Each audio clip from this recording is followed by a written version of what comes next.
విశాఖ జిల్లా అరకులో చలి ఉత్సవాలు ప్రారంభమయ్యాయి. ఈ ఉత్సవాలకు రాష్ట్ర ప్రభుత్వం కోటి రూపాయల నిధులు కేటాయించింది. హెలీ రైడింగ్ తో పాటు పారాగ్లైడింగ్, ఫ్లవర్ షో ఏర్పాట్లు చేశామని అల్లూరు జిల్లా కలెక్టర్ దినేష్ కుమార్ తెలిపారు.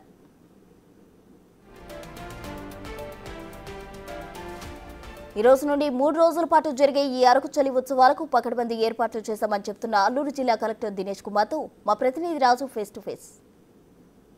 చలి ఉత్సవం పేరుతో అల్లూరు సీతారామరాజు జిల్లాలో ముఖ్యంగా అరకుకి సంబంధించి ఉత్సవాలు అయితే 3 రోజుల పాటు జరుగుతున్నాయి. ఈ రోజు నుంచి 1-2 తేదీల వరకు కూడా మనం ఒకసారి లొకేషన్ చూద్దాం. కనిపిస్తున్నటువంటి మొత్తం అరకు ప్రాంతం అంతా కూడా ఎక్కడ చూసినా మంచు దుప్పటి కప్పబడినటువంటి కనిపిస్తుంది. అంతా వైట్గానే మీకు కనిపిస్తున్నా కూడా ఇక్కడ కొన్ని వెహికల్స్ పబ్లిక్ ఉన్నారు కాబట్టి కొంతవరకు వెలుతురుగా కనిపిస్తుంది. కానీ దూరంగా ఎక్కడ చూసినా కూడా ఆ వెనుకున్నటువంటి బిల్డింగ్స్ ఏమున్నాయి ఏంటనేది కూడా తెలియనటువంటిది. అంతా మంచు దుప్పటి కప్పేసినటువంటి పరిస్థితి కనిపిస్తుంది. 3 రోజుల పాటు జరుగుతున్నటువంటి ఈ అరకు చలి ఉత్సవాలకు సంబంధించి రాష్ట్ర ప్రభుత్వం కూడా కోటి రూపాయల నిధులను కేటాయించినటువంటి పరిస్థితి ఉంది. మనకు ప్రస్తుతం మనతో పాటు అల్లూరు జిల్లా కలెక్టర్ దినేష్ కుమార్ గారు ఉన్నారు. ఏం సార్ అసలు దీనికి సంబంధించి ఏర్పాట్లు ఎలా ఉన్నాయి, ఏమేమి జరగబోతున్నాయి 3 రోజులకు సంబంధించి? ఈ అరకు చలి ఉత్సవము ఆఫ్టర్ ఒక 5 years తర్వాత మళ్ళీ గవర్నమెంట్ ఆఫ్ ఏపీ తీసుకురావడం జరుగుతుంది. ఇది స్టేట్ ప్రోగ్రామ్ని ప్రకటన చేయడం జరుగుతుంది. దానికి 1 కోటి రూపాయలు కూడా నిధులు కేటాయించడం జరిగింది. ఈ 3 days ముఖ్యంగా ఈ చలి ఉత్సవం అంటే ఇక్కడ ఉంటున్న న్యాచురల్ బ్యూటీ మాత్రం కాకుండా లోకల్ కల్చర్, ఇక్కడ ఉన్న యూనిక్నెస్ కూడా ప్రపంచంకి తీసుకురావడానికి ఒక ప్రయత్నం చేస్తున్నాము. అది మాత్రం కాకుండా ఈ అరకు రీజియన్ని ఒక మెల్టింగ్ పాట్, అంటే ఇక్కడ చుట్టూ ఉంటున్న central eastern India plus south ఇండియాలో ఉంటున్న అన్ని కల్చర్స్ అన్నీ కూడా ఇక ఎగ్జిబిట్ చేయడానికి ఒక వేదికగా తయారు చేయడానికి అరకు రీజియన్కి ఏర్పాటు చేయడం జరుగుతుంది. బేసిక్గా దీనికి అసలు చలి ఉత్సవం అని అలా పేరు పెట్టడానికి రీజన్ ఏంటి సార్? అసలు మన ఆంధ్రప్రదేశ్లో చూస్తే ద లోయెస్ట్ టెంపరేచర్ రికార్డింగ్ ఎక్కడ ఉంటుందంటే అరకు రీజియన్లో జరుగుతుంది. సో ఇది అందరికీ తెలిగిపోవచ్చని కోసము ఇది ఫస్ట్ బయటకు తీసుకువస్తే ఖచ్చితంగా ఇది ఎంజాయ్ చేయడానికి పర్యాటకులు వస్తారు. ఇక్కడ ఉన్న వాతావరణాలు కూడా ఎంజాయ్ చేస్తారు. ఇక్కడ ఉన్న యూనిక్ కల్చర్ కూడా ఎంజాయ్ చేస్తానికి కోసము ఈ కార్యక్రమం పెట్టడం జరుగుతుంది. ఇది దాదాపుగా ఒక 6-7 డిఫరెంట్ స్టేట్స్ నుండి వాళ్ళకున్న unique culture and other cuisines everything ఇక్కడ తీసుకొచ్చేసి ప్రదర్శన చేశాము. అండ్ ఈ కార్యక్రమంలో వివిధ అడ్వెంచర్ యాక్టివిటీస్, ఈ పర్యాటకులు పార్టిసిపేట్ చేయడానికి మ్యారథాన్, సైక్లింగ్ ఇట్లాంటి వివిధ కార్యక్రమం పెట్టాము. అండ్ ఒక స్టాల్స్ కూడా చాలా యూనిక్ స్టాల్స్ ఇక్కడ పెట్టడం జరుగుతుంది.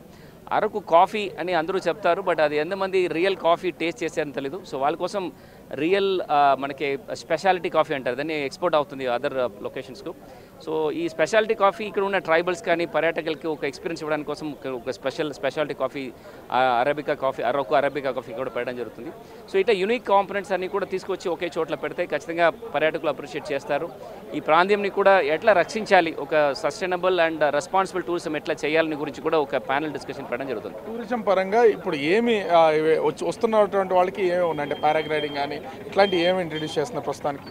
సో ఇది ఓన్లీ నేచర్ మాత్రం కాకుండా అడ్వెంచర్ పరిధిలో కూడా వాళ్ళకి ఫస్ట్ టైంగా అరకులో ఒక హెలికాప్టర్ రైడ్ కూడా ఇంట్రొడ్యూస్ చేశాము. అది కూడా చాలామంది అప్రిషియేట్ చేస్తున్నారు. ఒక 7 to 8 minutesలో ఒక 20-25 kilometers వాళ్ళు చుట్టి తిరిగి రావడము, ఇక్కడ ఉన్న అందరినీ పైన నుంచి చూస్తే ఎట్లా ఉంటుందని కూడా పర్యాటకులకి ఇక్కడ ఉన్న ట్రైబల్స్కి చూపించడానికి కోసము ఇనిషియేటివ్ తీసుకున్నాము.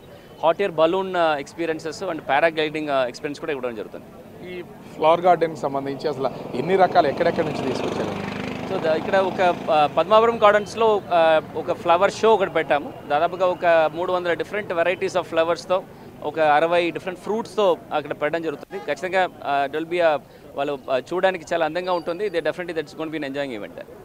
అంటే వస్తున్నటువంటి అరకు పర్యటనకు వచ్చేటటువంటి ఎంతోమంది పర్యాటకుల కోసం ఈ అరకు చలి ఉత్సవం అయితే నిర్వహణ జరుగుతుంది. దానికోసం రాష్ట్ర ప్రభుత్వం ఇప్పటికే కోటి రూపాయలు నిధులు కేటాయించడం అయితే జరిగినటువంటి పరిస్థితి అయితే ఉంది. దీనిలో భాగంగా అటు హెలికాప్టర్ రైడింగ్తో పాటుగా పారాగ్లైడింగ్, అదేవిధంగా ఎన్నో అడ్వెంచర్స్ని అయితే ప్రస్తుతం సిద్ధం చేస్తాం. 3 రోజుల పాటు అంగరంగ వైభవంగా ఈ చలి ఉత్సవాలను, అరకు చలి ఉత్సవాలని సెలబ్రేట్ చేయడానికి ఏర్పాట్లు అయితే పూర్తయ్యాయి. ఈ రోజు నుంచి మొత్తం అరకు చలి ఉత్సవాలు మొత్తం అల్లూరు జిల్లా వ్యాప్తంగా జరిగాయని కలెక్టర్ దినేష్ కుమార్ చెప్తున్నటువంటి పరిస్థితి కనిపిస్తుంది.